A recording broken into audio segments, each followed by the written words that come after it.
The following pre-recorded program is sponsored by Adams Financial Concepts. Welcome to About Money, a different approach to investing you won't hear anywhere else. Your hosts, the AFC team, Mike and Al, are registered investment advisors who have a proven track record of managing long-term investments surpassing the markets. The information shared on the following program is for educational purposes only, and any investment advice given may not be suitable for all investors. And now, here's your AFC team, Mike and Al. And you get just Mike Adams today. It is a good hot day, and Al is busy preparing for the seminar. I thought we might have a chance to talk to Al a little bit and talk about a preview of the seminar, but maybe I can do that later on today. We have a couple spots left, but only a couple spots because we had a person who can't make it. Somebody died. Anyway, they didn't, but anyway. As I walk down here, and my exercise program is to walk from my office to the radio station. It's 17 blocks. It is my exercise program, part of my exercise program. I walk on the water taxi. I live in West Seattle, walk on the water taxi and walk up the hill and down the hill. That is my exercise program for the most part. I do a little bit of upper body stuff, but that's my exercise. And walking from my office here, it was hot. It is hot. And it reminds me that of the summer of 2021. If you remember that, in over 100 years of Seattle's history, there were only 6 days where we had over 100-degree weather. Only 6. But 3 of those came in June of 2021. The heat wave of June 2021 went from June 18 to July. I got to get the dates right. I think from June 18 to July 18. No, that couldn't be quite right because there were only 27 days. So anyway, math doesn't add up. That's 30 days. It's not 27. But we had 27 days of that time. In the time that I've lived in Seattle, over a quarter of a century, we never had air conditioning. After that summer, we put in air conditioning. It is a change that we're seeing all around the country. And what we really are seeing is 2 competing issues coming at one side. On the one side, you have a need for energy. If you remember, I've been talking since 2011 about the supercycle, a time in which world GDP grows faster than the average. And as we see countries developing and coming out of poverty from subsistence into actually a commercial type of existence, we're seeing a greater and greater use of energy. As affluence happens, energy per capita grows. Think about it. The TV, the car, the kitchen appliances, businesses too. And we've seen that happening. A tremendous need for energy. The U.S. used to consume almost half of the world's energies. Today, we consume about 20%. But we're not the biggest consumer anymore. China is a bigger consumer, and India is growing rapidly. China uses over 20% of the world's energy, and the forecast is that by 2035, that energy usage will increase 75%. The world energy increase by 2035 is going to be up 53%. And while a lot of the energy is being produced by coal and by oil, China is consuming over 50% of their energy from new coal plants. That compares to 25% in the U.S. India, 75%. Now, India has just announced maybe the largest solar farm in the world, but still, coal and oil and natural gas are right now necessary elements for producing energy and for supporting that growth. And as much as people say, well, maybe we shouldn't grow that much, that's not going to happen. We're going to continue to grow. Coal is by far the cheapest, although more and more solar energy is becoming more viable. Wind energy is the most viable, but it has maybe significant problems. What we're seeing is those forms of producing energy, coal and oil and natural gas, contribute to the global warming or the climate change, however you want to call it. And I paint a picture. You can think of it as an analogy. If you drive your car today, when it's a little over 70 degrees, it's approaching 80 degrees today. As you drive your car and you're going to go shopping at the grocery store, for example, park your car, even if it's parked in the shade, you've had the air conditioning on in the car, 70 degrees, 69 degrees, however you feel comfortable. Get out of the car, you go in, you spend an hour in the grocery store or the mall or wherever you might be, and you come back out after an hour, and what's the temperature inside the car? It's approaching 100 degrees or 110 degrees. And why? It's only 75 or 80 degrees outside the car. So what happened inside the car? The fact is that as the sun shined on the car, it would shine and the sun rays would heat up, and with the roof of the car blocking the heat from escaping, the heat continued to build up inside the car. That's what happens in terms of greenhouse gases. We have an atmosphere cover, and that cover is carbon dioxide, and that carbon dioxide holds the sunlight in. The sun glares down onto the earth. The sun rays will bounce back, but instead of disappearing into the atmosphere, they bounce off the greenhouse gases, off the carbon dioxide, off the methane gas, and bounce back to the earth. And so we get this climate change, this global warming, this global weirding, this climate change kind of thing. It's happening, and it's continuing to happen. And if we continue on the path we're on, it's only going to get worse, not better. So what's the impact of all that? Part of it is that we're in the process, and we passed the Build Back Better bill or the IRA bill or the Green Energy bill. And while that may be a political thing, still, worldwide, people are addressing the problem and want to reduce carbon dioxide emissions down to zero. Will it happen? We'll see. But in any case, we're seeing the number of coal plants that are being built, that's slowing down. We're seeing the number of oil plants is slowing down. We're seeing the gasoline used in cars peaked in 2018. All of that is a positive. It's not enough. The atmosphere is still warming up. So what does that do for us? So remember last year it was in Arizona where you had temperatures for over 10 days exceeding 110 degrees? That's happening more and more often. The estimates by the Rhodium Group that over the next 30 years we're on the cusp of a truly great transformation. They say that 162 million Americans, half our population, will experience a decline in the quality of life due to climate change. 93 million, that's about 1 out of every 4, will see a severe change in their quality of life by 2070. The cost of defending against it continues to increase every year. In Florida, for example, there are some highways that the highways running against the ocean, the sea, make those highways unaffordable. The Association of Environmentalists and Resource Economists study said that 1 in every 12 Americans in the southern half of the country will move. 1 in every 12. Now, we have neighbors who have a house in Arizona as well as one here in Seattle. And we asked them, because they were in Arizona during that 110-degree temperature. And they said, we did just fine. The air conditioning worked just fine. And that's true because they could afford the air conditioning. But there's a significant portion of the population that lives in Arizona that has no air conditioning. And 110-degree temperatures, that affects people's health. And that makes people begin to think about moving. I was in a restaurant. It's been less than 10 months ago.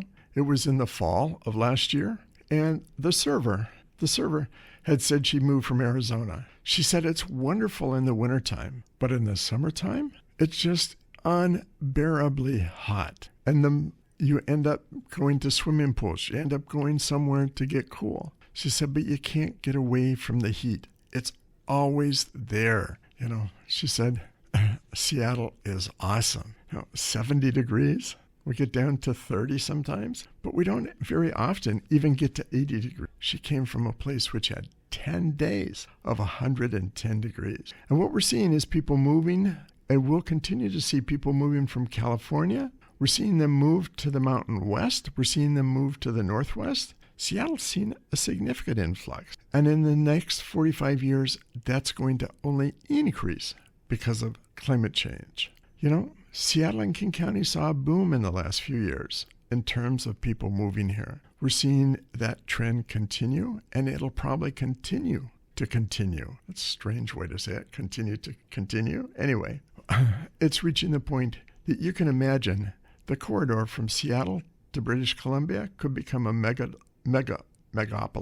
Huge demand, and that has implications for how we live. Don't go away. I'll be right back after the commercial break. It's a significant story we have to talk about. About Money with your AFC team, Mike and Al, on AM 1300, The Answer. For more information, click on adamsfinancialconcepts.com. I've been talking about climate change. The temperature in Seattle reminds me we're in the midst of climate change. And if you look around the country, you can see vast areas of the country which are experiencing climate change. For those people that denied that we have climate change, we're not even hearing very many of them talk about the changes. But what we're seeing, and where I left off when I was talking, is there's an estimate that the corridor between Seattle and Vancouver, BC will become a megapolis, with huge demands on infrastructure, huge demands on basic services. It could increase the difference in incomes between the haves and the have-nots, because mobility is often a reflection of wealth. Those who are left behind get trapped in poverty. Those who will be in Arizona and Texas and Louisiana and Mississippi get left behind. They're without the basic services and without support. And this is not something that is going to happen in the next couple of years. I mentioned the server in a restaurant that had gotten tired of 110-degree weather in Arizona and decided to move to Seattle. She just picked up everything and moved and said, enough is enough. The winter times were great. The summer times were horrible, and it was only getting worse. She grew up in Arizona. She said that in Arizona, there were really good times.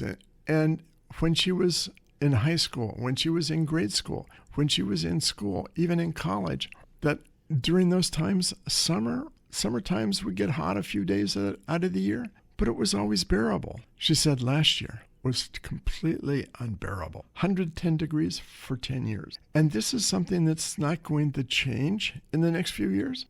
The transition, the migration has already begun, and we're only beginning to see the beginning of it. It's underway now, and it has been for a few years. And it's going to continue to get hotter. Those times of 10 days, 110 degrees, we're probably going to see more of those. We're going to see 12 days and 15 and 20 days over 100 degrees. The forecast is that Buffalo, New York, by the end of the century, will be just like Tempe, Arizona. The average temperature in Tempe, Arizona is 100 degrees every day. The average temperature in Buffalo, New York, by the end of the century is expected to be 100 degrees every day in the summer. You're going to have extreme humidity because with the extra heat and with the climate change that brings the extra heat and the heat domes, it means that more water can be held in the air. The hotter it is, the greater the vapor that can be held. And so that extra vapor is going to make summers unbearable from New Orleans to Wisconsin. And the winters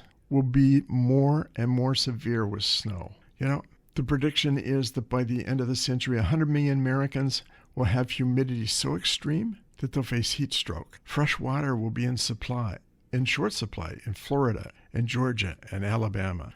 We have friends who build a home in Arizona. They were notified last winter that there was going to be no running water. Water is in such short supply that the development could not get fresh water supply. The contracts they signed were not valid. What will be is that cotton crops and others will be decimated because of a shortage of water. Think of the water that's required for avocados. Will avocado prices soar? I don't know. Missouri, Mississippi, Tennessee, Arkansas, Louisiana. It's going to be water in short supply and mega fires probably. The summer of 2021, we saw all those fires that were lit. What happens in the summertime is it becomes so much easier. It's going to hit Texas and Florida and Georgia. They're all going to experience that extreme heat. It reminds me of, remember the Superman movie with Lex Luthor? He was going to hit a fault line in California with a nuclear bomb and sink California into the sea so that he could buy real estate in Nevada and have seashore. The way things are going, he may not need to do that by the end of the century with continued warming. The sea will rise an estimated 8 to 10 feet in San Francisco. Think about that. 8 to 10 feet. The shoreline will move 3 miles closer to Nevada. Think about it here in Seattle.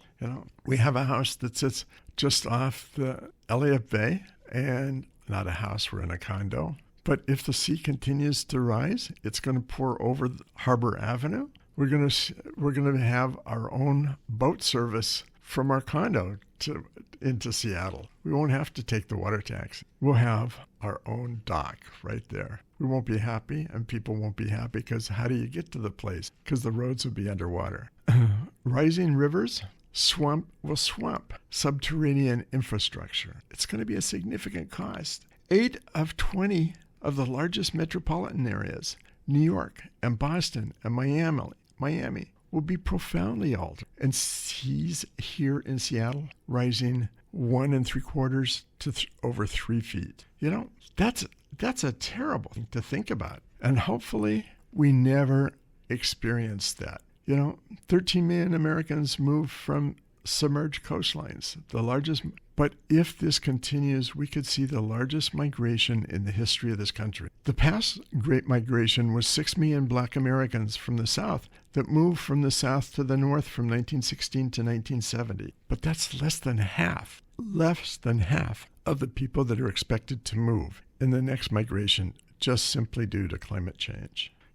People are moving a different way. You're still seeing people move to Phoenix and to Florida. Those Americans are insulated from the shocks of climate change because they can afford air conditioning. They can afford those things that make their life comfortable. But the people in those areas, the people who can't afford the air conditioning, the people that can't afford the extras that are needed to survive, those people are either going to suffer health damage or they're going to move to Seattle. Or maybe not just to Seattle, to the Northwest, to the Midwest, to the Upper East Coast. And there's a lot that technology and money can overcome. In part, that will happen. And I truly hope that as this all rolls out, people understand there's a change that's coming. And it's something that needs to be dealt with. Too often, people wait and let it fall to the government. The National Flood Insurance Program. They see houses that are built, flooded, rebuilt, flooded, rebuilt, flooded. Some homes have been rebuilt 6 times over. Instead of people moving out of the floodplain, they rebuild the house in the same place. Farmers who withhold from the drought resistance, but give to growers that plant crops that failed to replant. We're seeing farmers and farms underwater, but they continue to do the same thing over and over again. Property insurance. If your property insurance is going the ways that ours is, it's changing. We're seeing insurance companies refuse to give home insurance or fire insurance. Will it become the government that has to insure people in California and Arizona and Florida? Will they be the lifeboats of last resort because of climate change? 30 states have plans in place, and yet it's moving very slowly. Flooding, hurricanes. The last figures I could find for Florida, climate change in 2012, that's 12 years ago, were $511 billion. That's just for the liabilities that were for climate change, a result of the climate change and the impact of floods and so on. That was 7 times the Florida state budget. And if you look at what's going on, the waters around Florida hitting 98 degrees. That's in the ocean. 98 degrees. That's not a place to go for a quick dip. I'm sure that if I really did a search, I could find the liabilities had quadrupled or quintupled. That's a cost that you and I are paying because our insurance policies also go up because of what's happening in places like Florida, where they have roads flooded, where they have the hurricanes, where they have oceans that are running at 98 degrees. No matter how you cut it, climate change is here. But so is energy. So is energy. And energy is a necessary need.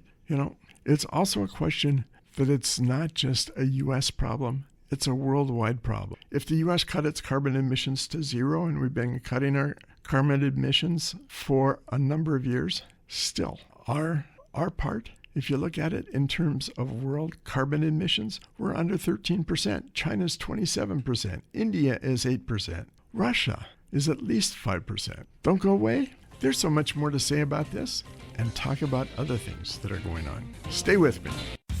About Money continues. Remember the website, adamsfinancialconcepts.com. Here's your AFC team, Mike and Al. So, I've been talking about climate change, and let me wrap this up. If you look at what's happening, if we look at the carbon emissions, China is leading the world. 25% of the carbon emissions are coming from China, and they are working at it. The U.S., it's under 13%. India is growing at 8%. Russia, 5 or 6%. Japan, 4%. Germany, 2%.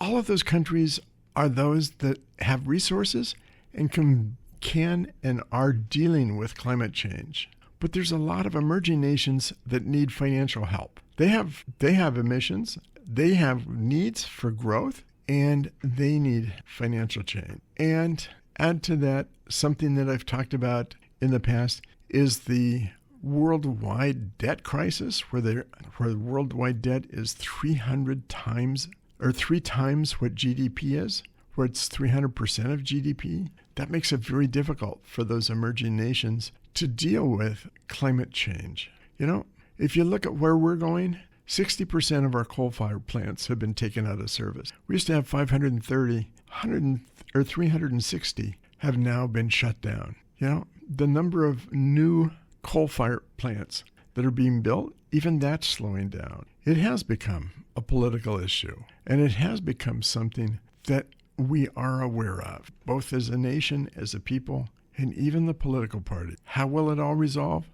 We will have to see how this election goes. But that brings us to the other side of the equation, because one of the big outputs or one of the big sources of energy is oil. You know, the outlook, both BP, British Petroleum, and Exxon publish their outlook for the next 30 or 40 years. BP a couple years ago, and I did a couple programs on it, BP said we had reached peak oil in 2021 and that oil consumption was going to decline. Not a straight down line, but that oil consumption was going to continue to decline. And both base it on several factors. Exxon, on the other hand, said the amount of oil that's consumed will stay steady for the next 30 or 40 years. How has it worked out? So far, BP keeps changing their target date for peak oil. Now they're saying it's going to happen in 2026. They've moved it back 5 years. But they base it on population growth. And if you look at where population is growing right now, in the developed world, we're looking toward a time in which population growth will become negative. In Japan, in China, and in many of the developed countries, we're seeing a negative population growth. In order for a population to remain stable, you have to have 2.1 children for every married couple there is, or every couple there is. In the United States, we're at 1.6. In Japan, it's 1.2. In China, it's down. And China went into their one-child policy, and what that did was it slowed down the population growth. But now that the population is not growing as fast, they need more workers and more people. And they're doing all sorts of things to try to get people to have more children. It ain't working. I always joke about the Denmark TV advertisement that they advertise and ask newlyweds or a young couple to go take a vacation and have sex and have more children because they need more children. Population growth is a major factor in looking at the oil growth per capita. If you look at oil growth per capita in the U.S., oil growth has continued to grow in the U.S., but the per capita consumption reached a peak in the early 1970s. We had cars that got 6 or 8 miles to the gallon. We had single pane windows. We did a lot of things. We're not energy conscious. Today, so much of that has changed. So per capita growth is going down, but the population has been growing. If the population stagnates and begins to decrease going the other way, think about what that does. Population growth, however, is also expanding, not just because of the lower number of babies that are being born, but because of people like me. I'm 80 years old. We'll be 81 in a couple weeks. I'm working. I'm still working because I want to work. And there's a lot more people like me. The fastest growing segment of Americans is people over the age of 100. And that's true of a lot of countries in the world. So the oil outlook, they look at population growth. They look at growth of GDP. Because as GDP grows, so does the need for energy. They look at per capita income because as people become more affluent and as middle income people grow, they consume more product. Think about China. I mean, at one time, the people lived at a subsistence level. 40 years ago, 80 or 90% of the population in China was at a subsistence level. Today, there's still 40 million people in China that live below the poverty line, but that's a whole lot less than it was. I had a client once who was the plant manager for American Standard in Tianjin, China. They hired 1,000 Chinese people to work in the factory. What they were making was ceramic toilets, ceramic bathtubs, and ceramic shower stalls. Not one of their workers, not one, had ever seen a ceramic toilet or a ceramic bathtub or a ceramic shower stall. Today, those people have cell phones. They buy lattes at Starbucks. They eat out. They buy their clothes in a restaurant. They have cars, a few cars and a lot of bicycles. But they've moved from a subsistence level to a consumer level. They've moved from subsistence into the middle class. Lower middle class, yes, but they've become consumers. That is per capita income growth, and all of that requires more and more energy. You have government regulations that are making changes in the climate, making changes in energy transition. We're seeing the growth of solar energy, of wind energy. All those are going to disrupt the supply of oil. That's why BP says we will have reached peak oil in 2026. That's why they thought we would reach peak oil in 2021. There's other factors that figure in. The interruption of the global oil supply. Think about the Russian invasion of Ukraine and what it did. There's a focus on low-carbon alternative, and that's affecting oil demand. And of course, gasoline. Gasoline reached a peak in 2018 and has been in decline. And as more and more electric vehicles hit the road, more and more hybrids hit the road, that's going to reduce the demand for gasoline. It will continue to reduce the demand for gasoline. And gasoline is the largest consumer of oil. But while gasoline may be decreasing, other uses of oil are increasing significantly.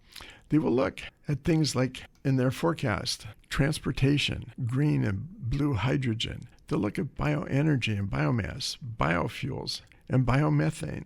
And they look at OPEC and what OPEC will do to control and maintain price. They will look in terms of their forecast at natural gas and how natural gas can replace oil. And they'll also look at what we're doing about carbon capture. And with all those factors, they will come to a conclusion on what the impact is for oil consumption going forward.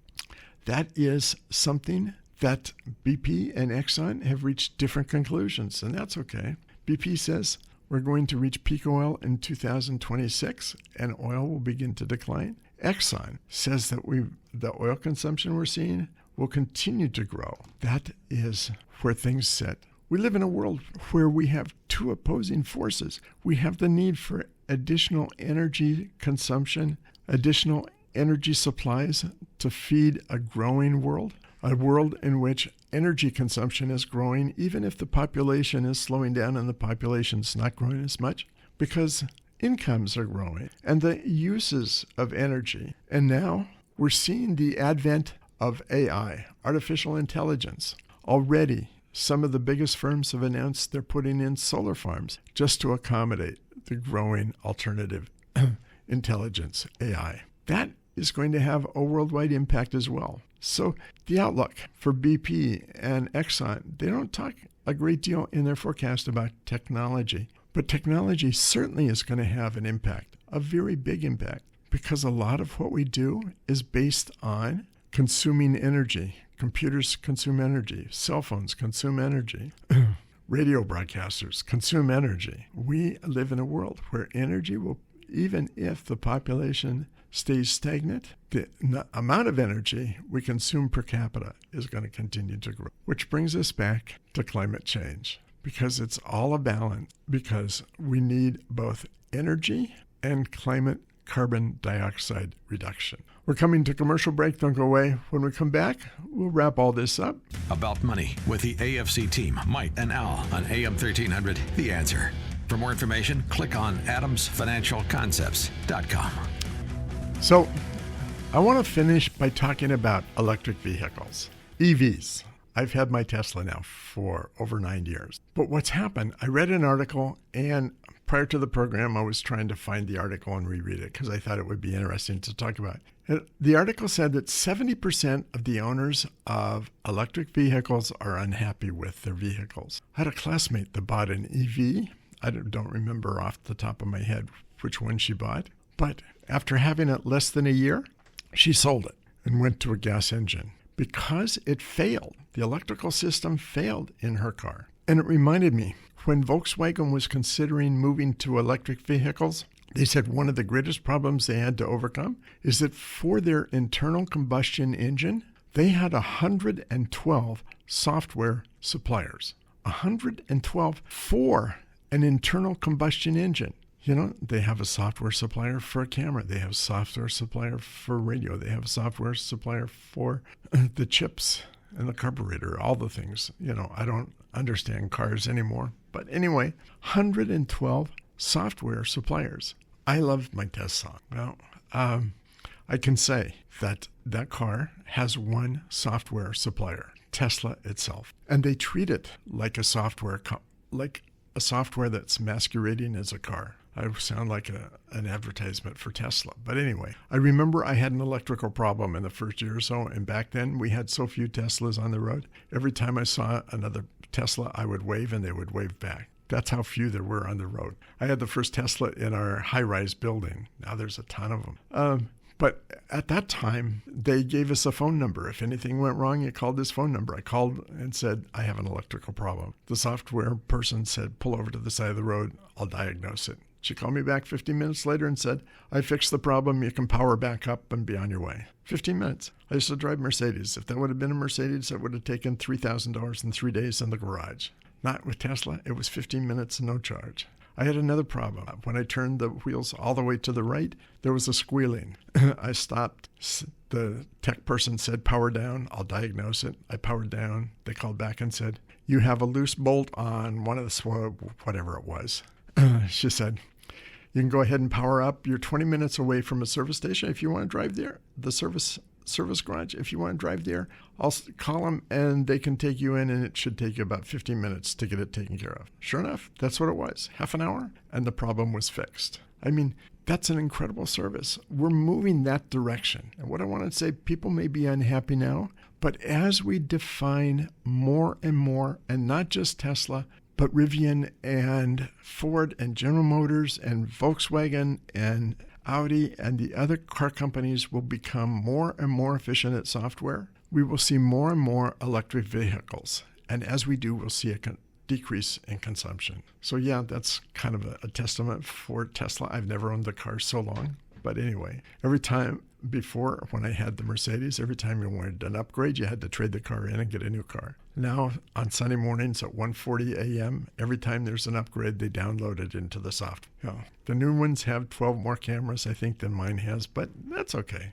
Someone asked me, because we're starting to see battery wear after 9 years, and someone asked, are you going to replace the batteries of the car? And I said, I really don't know. I don't. So let me change one more thing. We have a seminar coming up. And I want to talk about the seminar. I was kind of hoping that Al would find his way here. And he got tied up with clients, so he's not here. But we have a seminar coming up. It's a week from today on Thursday. No, it's on Thursday, not on a Saturday. It's on Thursday, the 25th of July. There are a couple spots open. It will be a dinner at Tulio's. Al will be doing the presentation. I will be there as well. We see some very significant problems on the horizon. We see very, very significant problems. We're concerned about what's going on, and we don't think that it's going to be an easy time out. We think that people need to take action, and you need to begin to take action now if you haven't already taken action to get through some of the black swans and the black elephants we see on the horizon. It's a worldwide debt crisis, a U.S. debt crisis. We see a problem with inflation. We see a problem with a lot of things that are going on. So if you can do it, be there 7 p.m., 7 to 9 p.m. at Tulio's. It'll be a full dinner. It'll be a salad, a main course, a dessert, a glass of wine. So it will be a nice meal. It'll be a good time. And I think it'll be very, very informative as to what's going on. So that's coming up.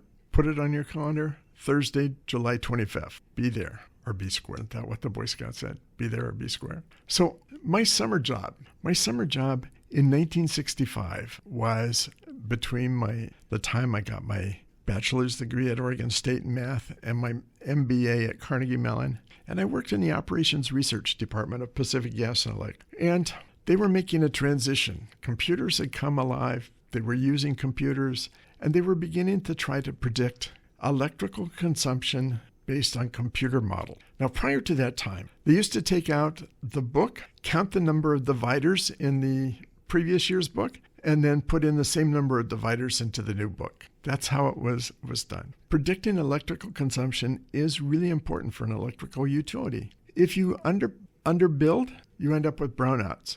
If you overbuild, you end up spending a lot of money you don't need to spend. So predicting electrical power consumption is really important. And I was part of the operations research group, and we were just beginning to use linear regression analysis, correlations. And we were tossing everything into the mix. We were just, in some ways it was having fun. In some ways it was looking at all the potential variables. If this increased, would electrical consumption increase? If this decreased, would electrical consumption decrease? Trying to build a mathematical model to see how that worked. You know what we found? Was a predictor, the very best predictor, was the number of prisoners on Alcatraz. The number of prisoners on Alcatraz. There was no correlation between the two. There was no causal relationship. There was almost a perfect correlation, but no causal relationship. It's like saying summertime you have more people eating ice cream. There's a causal relationship to that. As weather warms up, people eat more ice cream. As we go forward and look at economic things, it's important to understand there's a lot of correlations that have been developed by a lot of gurus that have no causal relationship to what happens. It depends upon whether the AFC or the AFL or the NFL wins the Super Bowl. Depends upon how the year's going to go. There was an old saying that the market went the way of skirts. The shorter they were, the worse it was, or maybe it was the better it was. I don't remember.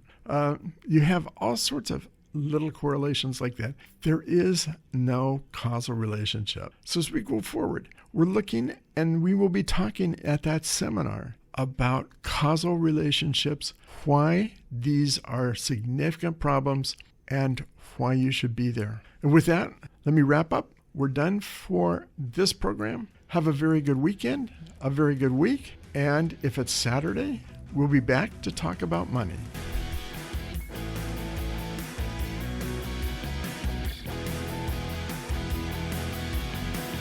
You've been listening to About Money with registered investment advisors Mike Adams and Al Souza.